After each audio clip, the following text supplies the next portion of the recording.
Hey there, folks. Welcome back to the Overflow. My name is Micah Curtis.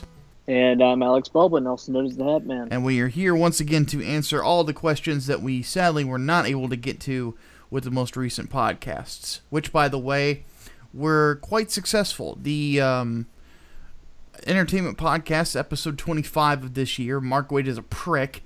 Very true statement. Has become our most successful podcast yet. So that's pretty freaking awesome. So thank you, all of you, for that. And for coming thanks in. very much. We didn't even need a guest to draw in this many people this time. We had, I think at peak, we had 130 viewers, the biggest we've ever had. Yep. So that's pretty crazy, and we're going to try to keep the momentum going, that's for sure.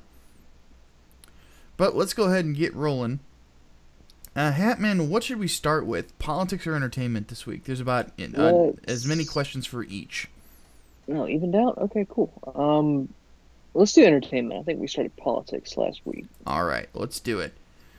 Okay, entertainment. Let's go ahead and lead off because this was a question from Ryan Potter, because I know that this is a big one on YouTube at the moment. Have we seen Cobra Kai? It's so good, according to Ryan. Nope. I have not either. I watched a trailer for it, and the concept is interesting. You know, the kid who gets kicked in the face in Karate Kid goes on and tries kind of sort of to redeem himself after a crappy life. But, even then, I don't know why it's like, they're like doing like a role reversal where like Ralph Macchio is all of a sudden he's a douchebag. But I don't know. It sounds like a pet project for 80's nostalgia. Yeah, that's kind of the kicker for me. It's like, you know, that I like quite a bit of 80's stuff. The Karate Kid is not part of that. Yeah, when I'm thinking 80's nostalgia, I'm thinking like RoboCop and Predator, Terminator, and Predator, and Aliens.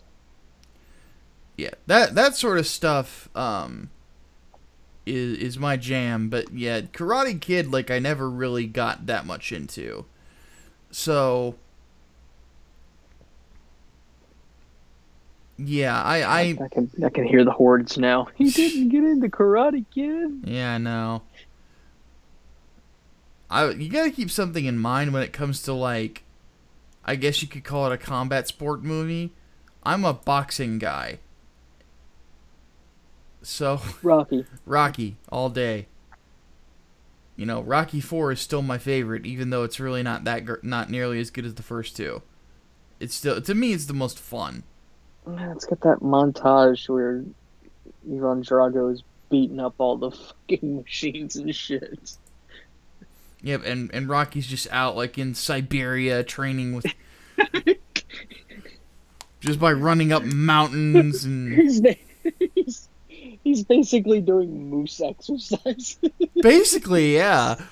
And that's part of the fun is this idea of like this down home blue collar American getting ready to fight this Russian steroid machine. So, well, it must break you. And oddly enough, the way he loses is, as we would call it in combat sports, Drago was broken. He broke his stamina.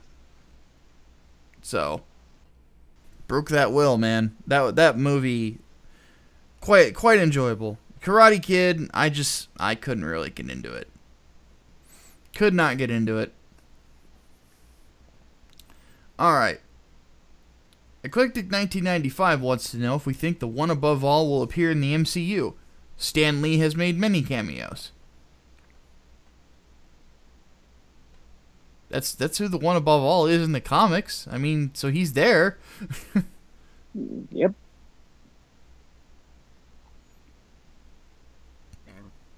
And that's kind of really all I can say about it is, yeah, they're, you know, the One Above All is already there. They just don't call him that. But it's, I think it was in, like, I can't remember whose Fantastic Four run it was. It might have actually been Mark Waid's, where they established that the one above all is Stan Lee, and the creator, the other half of him, is Jack Kirby. Which I thought was pretty cool. Isn't the prevailing theory, at least in the MCU, that Stan Lee is the Watcher? That's one theory. I honestly just think that it is just cameos, but or it's the same guy every time. Well, there was that one scene where he's like talking to all these other Watchers, and he's like, "Oh, at one time I was a FedEx driver." So like, it's definitely him. He's definitely, these people. But I think there's more to it than that. Nah, I don't think so. I think it's just cameos, which is fine. There's nothing wrong with it. All right, what do we got next? All right, do you Damien X247 asks, do you think that we'll keep that Stormbreaker in the MCU will be kept by Thor, and he'll pass a reforged Mjolnir onto Beta Ray Bill if that ever happens? No, I think that what will probably end up happening is the current Stormbreaker will be melted down and split into two weapons. So, what, like Thor keeps the axe half and Bill gets the hammer half? That'd be the opposite. Because Stormbreaker always has been kind of a mix between a like a hammer axe, basically. Mm-hmm.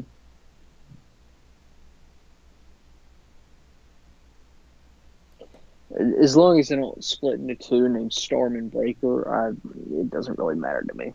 Yeah. But the real question is whether or not they're actually going to have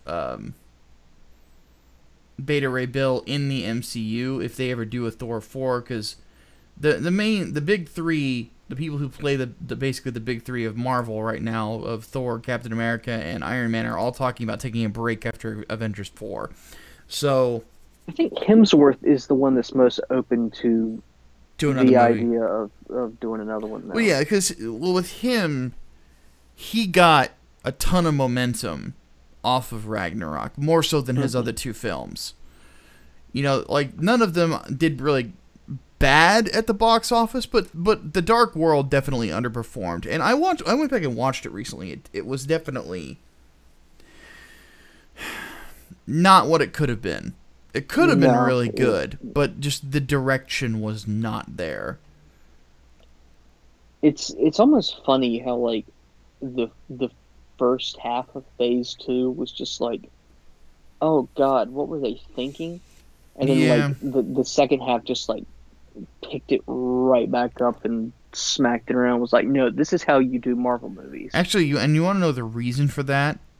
Is that Ike Perlmutter, the old bastard that he is, apparently had like a ton of oversight when it came to those films, and then Kevin Feige went to Disney and said, I can't have this crazy old kook continuing to muck with my work. His oversight is basically trashing these films. So, and ever since then, Kevin Feige has been in charge, and Disney lets him work. So, fair enough. Yeah, it was needed, to say the least. But anyway, with Hemsworth, I mean, he got a ton of momentum off Ragnarok. It was a huge success. So I can definitely understand if him and Talia Waititi, I think is how you pronounce the guy's name, I can't remember, want to do another one. Idea. But if they wanted to do another movie, I think that would be I think that it would probably do gangbusters. I probably still wouldn't like it unless they took more of, like, they knuckle it down a little bit more. But, we'll see what happens. Then again, you also have to keep in mind, I haven't watched Ragnarok since the first time I watched it, so maybe if I watch it again, I'll like it. I don't know. So, we'll see. And one of these days, I might go back to it. But I'm kind of not tempted to, because Panther came out shortly afterwards, and I liked Panther a lot more. Oh yeah, it was just such a. It was very different, and it's kind of ironic, really, that the Thor films were supposed to be Shakespearean epics, and Black Panther ended up being more Shakespearean than freaking Ragnarok. Yeah. I mean, Panther is sort of the same Marvel format, just done really, really, really well. But, yeah, it ended up doing the same sort of themes you see in a Thor comic. Yeah.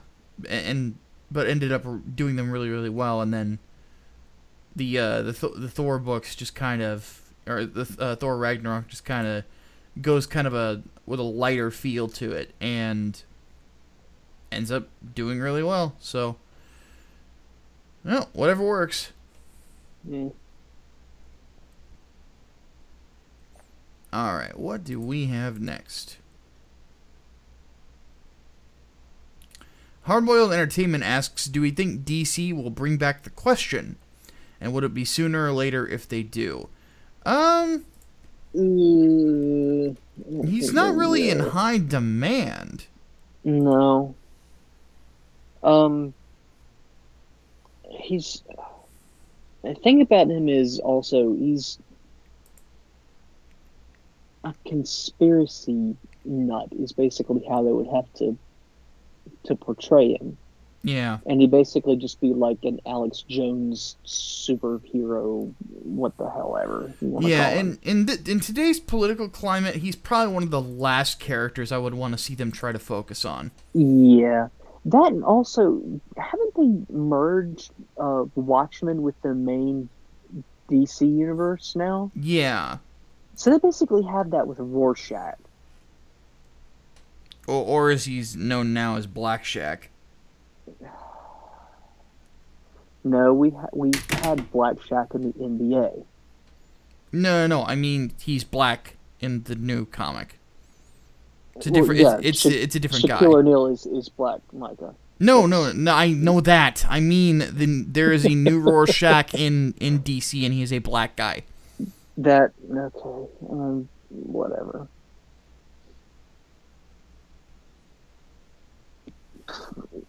I don't understand why, but you know what?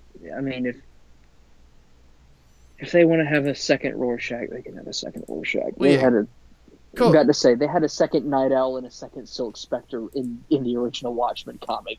Well, it really doesn't make any sense because the comedian is dead in Watchmen, right? Mm-hmm. So is Rorschach.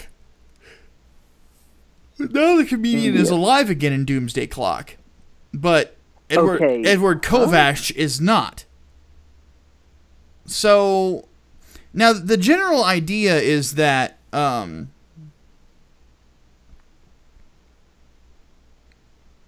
what's the word I'm looking for? The general idea, is that Dr. Manhattan is somehow, like,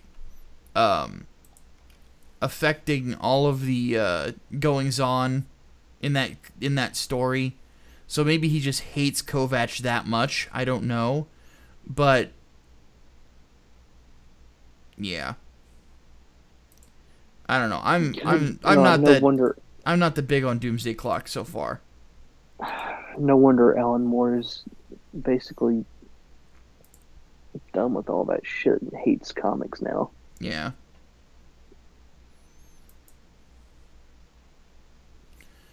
All right. But yeah, I don't see them reviving The Question anytime soon. No. Mm-mm. Alright, final question for entertainment. This one I thought was an interesting one. Octus Whisperer asks, with comics getting more mediocre and the distance between the pros and fans widening, what do you think manga will replace it? No. I don't think so either.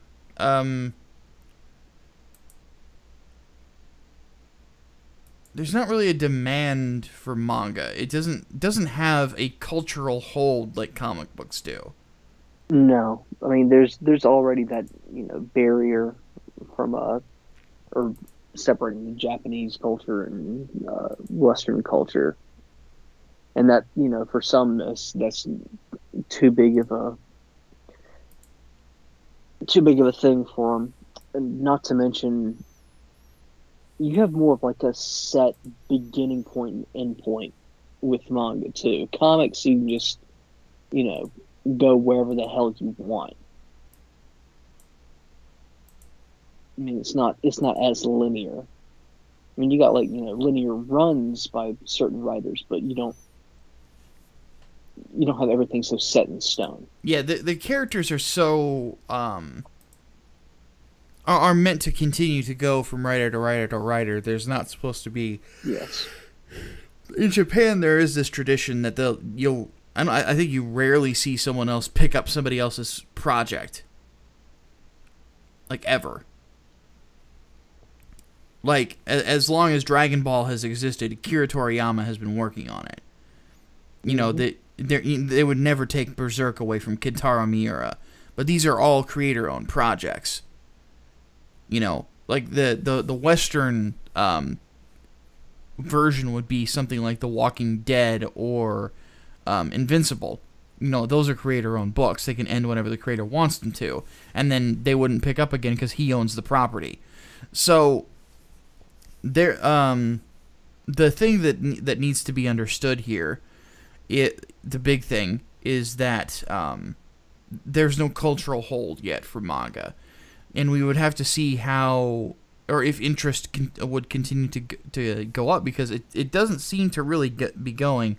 I mean, Ghost in the Shell, one of the most beloved and legendary, in all honesty, manga and anime films of all time, could not move the needle in theaters with a live action version. Now, you can argue it should have been R-rated. You can argue this and that about it. But the simple fact that people did not go out to see it shows that there is a divide there on whether or not the normies, I guess you could say, are really interested in it. I think it's going to be a while before people really get into that sort of thing. I mean, now, granted, the Battle Angel Alita film, which I've been reading the manga recently, it's actually really good. But if the Battle Angel Alita film is, even if it is the manga just basically adapted straight onto a film, I still don't know if they're going to be able to make that successful. It would not be easy. See, that's the thing. James Cameron's been trying to figure out a way to really do that and make it palatable for the West for 20 years. Yeah, and I have confidence that he and Robert Rodriguez can put together a good film. That's a hell of a team. Robert Rodriguez and James Cameron producing. Holy crap! Like that should be a blockbuster. But yeah, we'll see what happens. Team for any action movie fan. Yeah, the only downside is Alita herself looks really freaking weird in live action. Yeah, see, that's something that I think is going to turn people off. Just that visual style. Yeah, it screams Uncanny Valley. That's what everyone was freaking out about when the first trailer dropped. Oh my god, those eyes. It just looks so weird and creepy. And here's the thing. What their mind is doing is exactly what the Uncanny Valley represents. Your mind is going, that's a goddamn robot. Mm-hmm. And humans naturally do not trust anything that looks sort of humanoid, but you can tell isn't human. There is just a natural distrust of it. So it's as if God is preparing us for the inevitable robot war. But regardless, I don't think that it really. Japan's too weird, in my opinion. It just is. It's a little too weird to really make that crossover.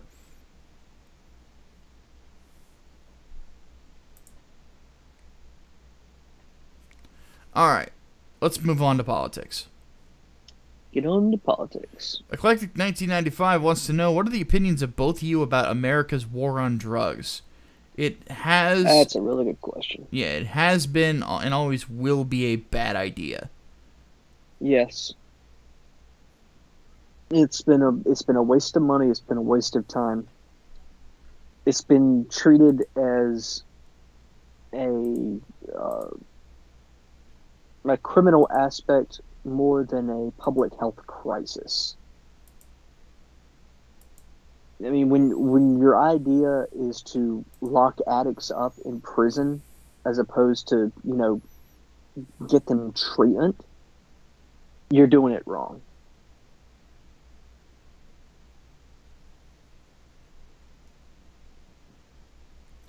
My stance is a little different.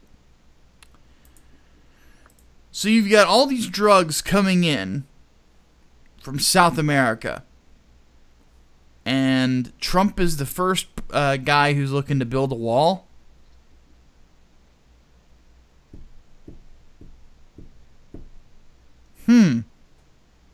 It's almost like you're half-assing it. Which is kind of my problem with the war on drugs is, it started during the Reagan era. And we never thought to ourselves to actually treat it like a damn war. In the sense of, alright, this is where the problem stems from. We're going to try to cut it off at the source. We're going to radically increase our border security. Because you have to keep in mind, right? Ronald Reagan signed an amnesty bill in. So he did the opposite. But what I would think the instinct to do is to cut off your border, basically, with South America. Right at Mexico. And drastically cut down the amount of immigration that you have. Because that's where it's all coming from. It's from South America. So, that's the first problem that I have. Second is I agree with Hatman on the sense that, you're throwing addicts in jail instead of giving them, a bit of help to break this problem that they've got. Third problem is that I think that, honestly... Well, actually, no. There is no third problem. It kind of... That ties back into the first one. It's just that you never really let law enforcement do their job. That it's always been half-assed. It's always been kind of like half-hearted. You never really threw 110% into the idea of stopping the flow of this really hard shit into the United States. And marijuana should have never been as punished as it is. I think it's patently ridiculous. No, I still say if marijuana were legalized at a federal level, that would deal such a huge blow to the cartels. Heroin would probably be the thing that I go to next, and of course, we're already seeing a rise in heroin usage, especially here in North Carolina, for God's sake. Yeah, which is not a good thing. No, controversial for me at least.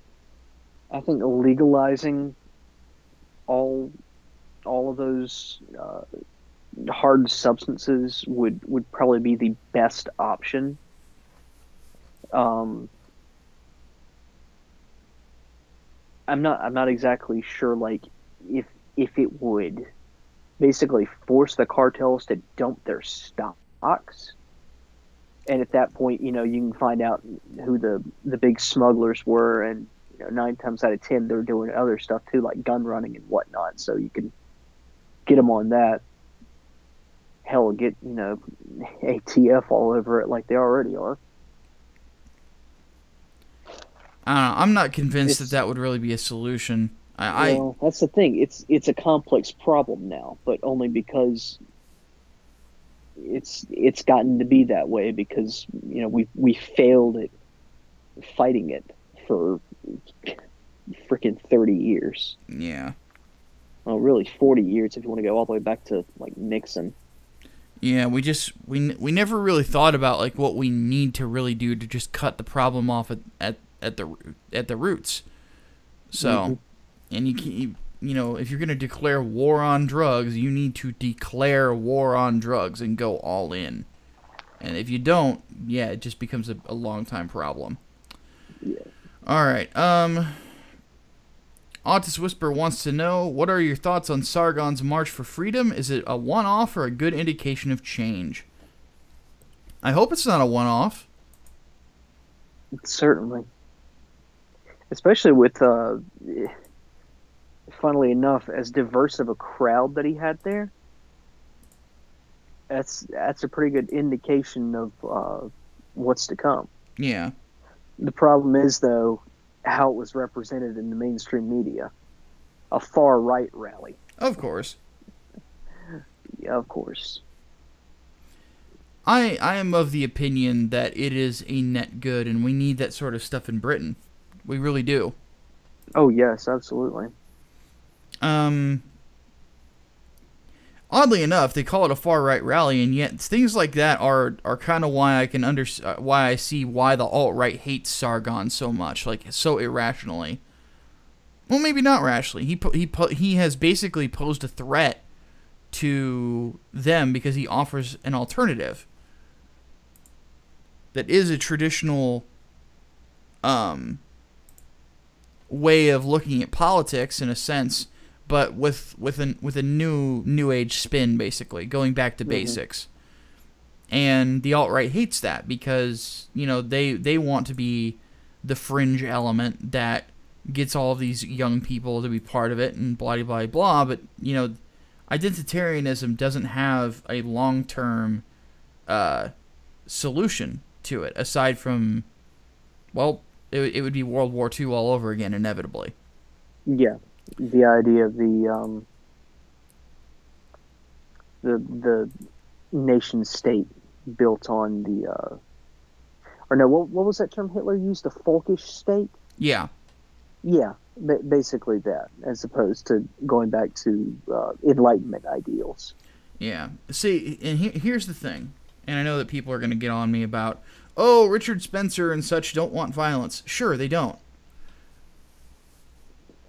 Let's say the ethno-state happens in some little spot in Europe. I give it 3 months before Eli Mosley assassinates whoever's leading it and takes over.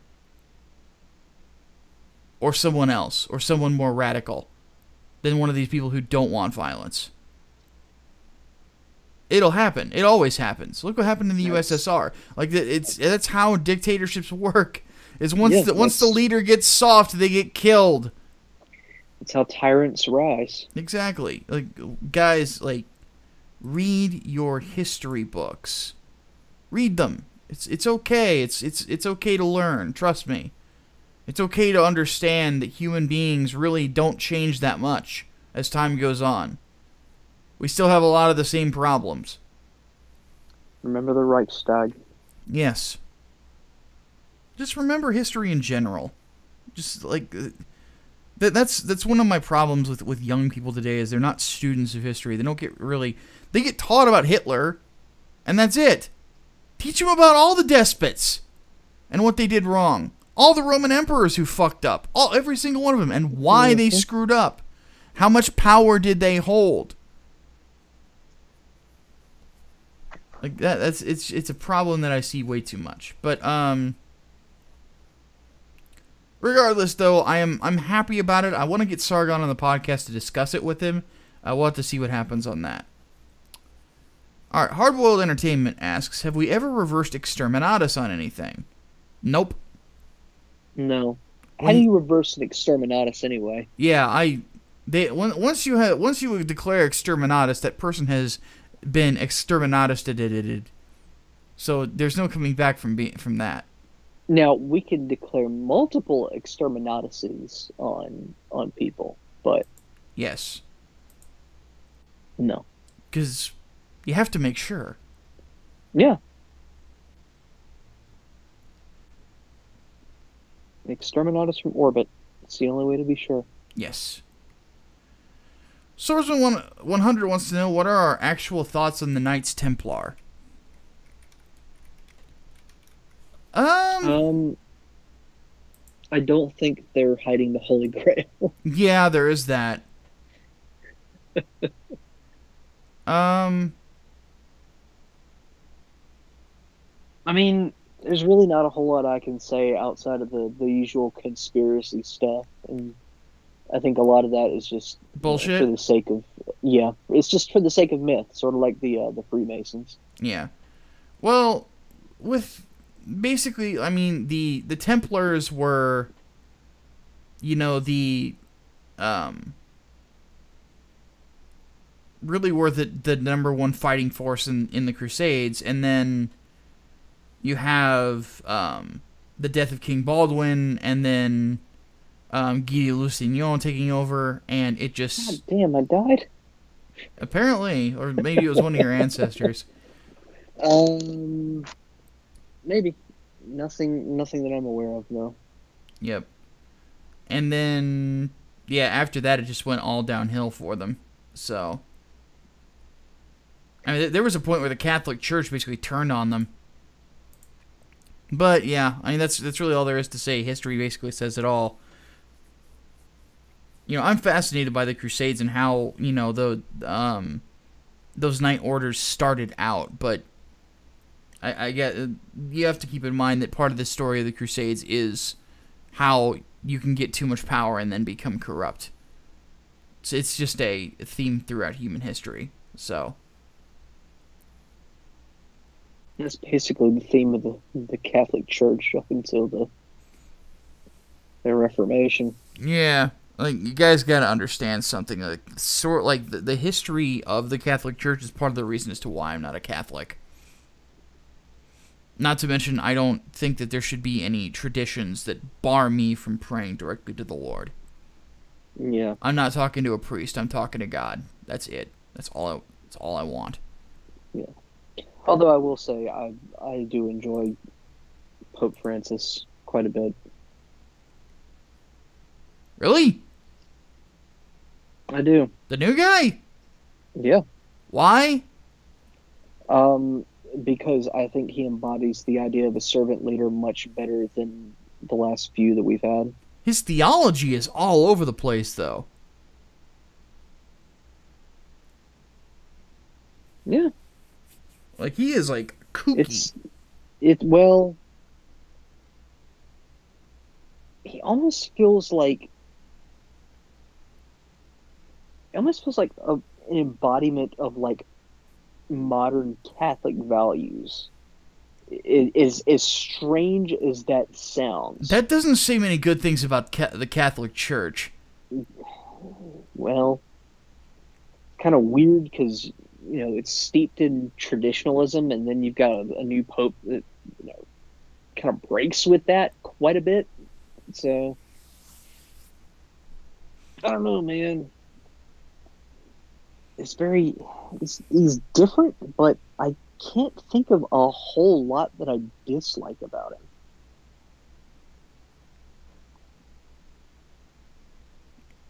If I went into what I disliked about him, this episode would be an hour long. So I can't. It's his. I'll just say his theology is all messed up. All right. What makes a CT117 wants to know what makes a film propaganda? Because many people forget George Lucas made his Star Wars films anti-Vietnam or anti-interventionism. I don't know about all that. I've never heard that before. But I wouldn't dare call that propaganda. Yeah.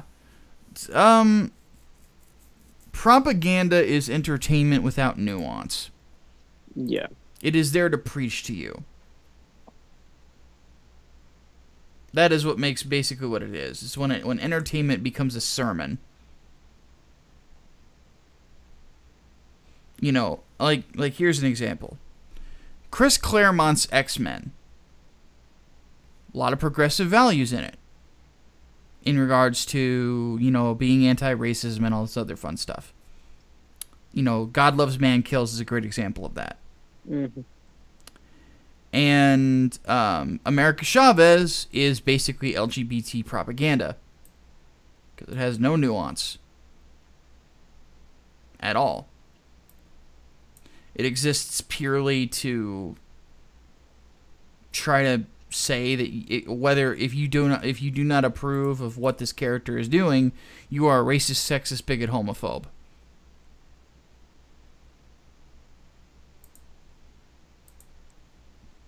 That's propagandizing. Yeah. Ta-Nehisi Coates' Captain America run. That I don't even know what that is yet. That's again, that's the Duty Calls parody of Call of Duty. Water has changed. That's what I call it. Or has it? You're like, it's. I need to do a video on it. Regardless, though, yeah, that's basically where you'll find the difference. Is that propaganda has no nuance at all. Yeah, it's just preaching at you. Yeah, I mean, you've got some people that'll argue it beats you over the head with a certain moral or a certain idea. Like I've heard some people say American Sniper is war propaganda, which I very, very much disagree with. Because I don't believe it glorifies it at all. I mean, there are some people that say, Birth of a Nation is propaganda because of the positive imagery surrounding the KKK. Yeah. That one is a little more... That one's got a little more credence to it, but regardless, mainstream films are a bit harder to describe as propaganda. Yeah. Mostly because, people do have to eat it up and approve it. Or just generally not question it. Yeah.